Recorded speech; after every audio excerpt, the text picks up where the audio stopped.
சத்தியமே லட்சியமாய் கொள்ளடா, சத்தியமே லட்சியமாய் கொள்ளடா, தலை நிமிர்ந்து உனை உணர்ந்து செல்லடா, சத்தியமே லட்சியமாய் கொள்ளடா, தலை நிமிர்ந்து உனை உணர்ந்து செல்லடா, சத்தியமே லட்சியமாய் கொள்ளடா செல்லடா.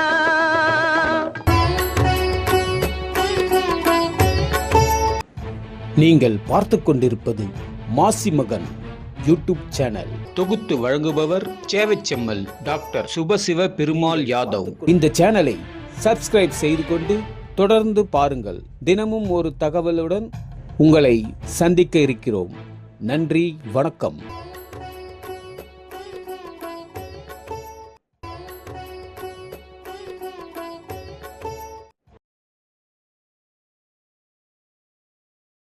இதுவரை மாசிமகன் யூடியூப் சேனல் தொடர்ந்து வெளிவருவதற்கு உதவிய கீர்த்தி ப்ரமோட்டர்ஸ் அறுவை சோழர் கமலஹாசன் அவர்களுக்கு என்னுடைய நெஞ்சார்ந்த நன்றியும் வாழ்த்தையும் தெரிவிப்பதோடு, இந்த மாதம் இன்றிலிருந்து நம்முடைய சமுதாய காவலர் சிற்றுளி என்றும் யதுகுல அகத்தியர் என்றும் போற்றப்படுகின்ற பே. அசோக்குமார் யாதவ் அவர்கள் இந்த 1ஆம் தேதியிலிருந்து வழங்கும் பொறுப்பை அவர் ஏற்றுக்கொள்கின்றார். அவருக்கும் என்னுடைய இதயம் நிறைந்த நன்றியும் வாழ்த்தையும் தெரிவித்துக் கொள்கின்றேன். அவரை பற்றி சொல்ல வேண்டுமென்றால் நிறைய சொல்லலாம், அது காலம் வரும்போது நான் சொல்லுவேன். மாசிமகன் நேயர்கள் தொடர்ந்து ஆதரவு தர வேண்டும் என்பதோடு, எல்லோரும் சப்ஸ்கிரைபர் செய்து அதை ஊக்குவிக்க வேண்டும். இதுவரை 3000 பேர் பங்கு பெற்றிருக்கின்றார்கள். எல்லா நாடுகளிலிருந்தும் ஊக்கப்படுத்தி வருகின்றார்கள். அதை தொடர வேண்டும். வரலாற்றில் யாதவர்கள் என்பது ஒவ்வொரு யாதவனும் தெரிந்து கொள்ள வேண்டிய ஒரு அவசியமான ஒரு நிகழ்வு என்பதை மனதில் கொண்டு ஊர்ந்து கவனிக்க வேண்டும். எப்படியெல்லாம் இந்த யதுகுல வரலாறு தோற்றமும் வளர்ச்சியும் பெற்று வந்திருக்கின்றது என்பதையும் நான் ஏற்கனவே உங்களுக்கு சொல்லியிருக்கின்றேன். எல்லா இனங்களும் இந்த யதுகுலத்திலிருந்து தான் பிரிந்திருக்கின்றது என்பதை நான் ஏற்கனவே சொல்லியிருக்கின்றேன். மீண்டும் சொல்லக்கூடிய வாய்ப்பு வருகின்ற பொழுது அதை தொடர்ந்து சொல்லிக் கொண்டிருப்பேன் என்பதை இந்த நேரத்தில் உறுதிப்படுத்துகின்றேன். இன்றைய தினம் தமிழகத்தை ஆண்ட மூவேந்தர்களுள் சோழர்களும் மிக பிரசித்தி பெற்றவர்கள் என்பது நாம் அனைவரும் அறிந்த ஒன்று.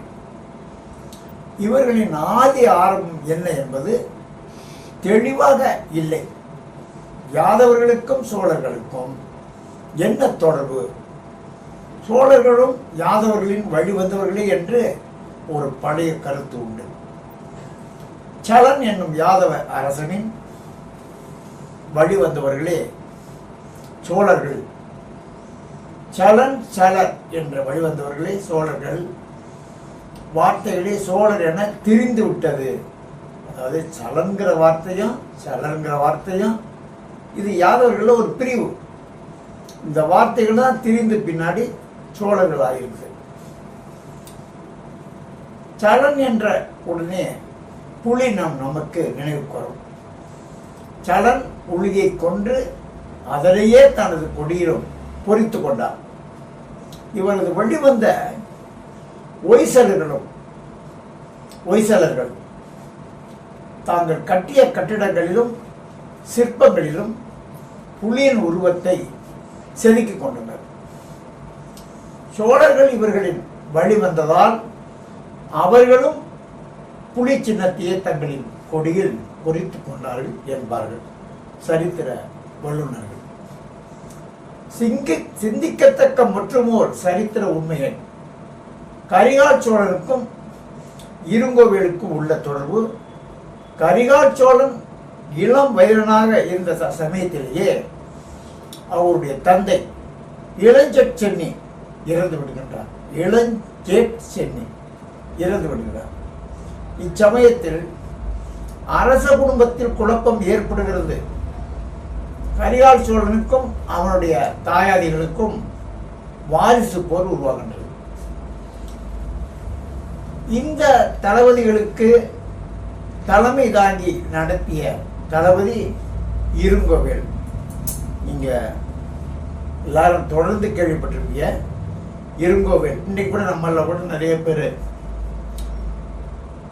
அந்த வரலாற்றின் பெருமையை நிலைநாட்ட வேண்டும் என்பதற்காக இருங்கோவேல் என்கின்ற பெயரை நிறைய பேர் வைத்துக் கொள்கின்றார்கள். இருங்கோவேல் என்பதை யாரும் மறுக்கவில்லை. இருங்கோவேல் துவாரகையை ஆண்ட கிருஷ்ணனின் வழிவந்த யாதவன் என்பது சரித்திரம் கூறுகின்ற உண்மை. கரிகாலனை பற்றி இவ்விதம் கூறப்படவில்லை. ஆனால் அவருடைய பங்காளிகள் இருங்கோவேல் யாதவன் என்பதை திண்ணமாக அறிய முடிகின்றது. மேலும் ஒய்சல வம்சத்தின் ஆதிகர்த்தனான சலன் என்னும் யாதவன் தான் இருங்கோவேல் என்ற ஆராய்ச்சியையும் சிந்தித்து பார்க்க வேண்டும். இந்த சலனின் வம்சாவளியினரே சோழர்கள் என்று கருத்து நம்பக்கூடியதாக உள்ளது. கரிகாலனும் அவனுடைய தந்தையான இளஞ்சேட் சென்னியும் யாதவ கூறிநில மன்னர்களான வேளிர்களின் வீட்டில்தான் பெண் கொடுத்தார்கள் என்பதையும் கவனிக்க வேண்டும். மேலும் பிற்கால சோழர்களும் திருக்கோவிலூரை தலைநகராக கொண்டு ஆட்சி புரிந்த மலையமான்களிடத்திலும் பெண் எடுத்தலும் பெண் கொடுத்தலும் வைத்திருந்தனர். முதலாம் ராஜராஜனின் தாய் இந்த மலையமான் வீட்டு பெண்தான். இவன் திருக்கோவில் சாசனம் இதனை திருக்கோவில் சாசனம் கூறுகிறது. இம்மலையமான்கள் தங்களை சிசுபாலன் வழிவந்தவர்கள், அதனால் ஹே ஹே யாதவர்கள், ஹே ஹே யாதவர்கள் என்று தங்களை கல்வெட்டுகளில் கூறுகின்றனர். இதனுடைய தொடர்ச்சியை நாளைக்கு பார்க்கலாம். தொடர்ந்து நீங்கள் கவனித்து வாருங்கள். இன்னும் பல சுவாரஸ்யமான அரசியல் நிகழ்வுகளையும் போக போக சேர்க்க இருக்கின்றோம். பல அறிஞர்களும் கருத்து கூற இருக்கின்றார்கள். ஆக நாளுக்கு நாள் சிறப்பாக கொண்டு செல்ல வேண்டும் என்று முயற்சிக்கின்றோம்.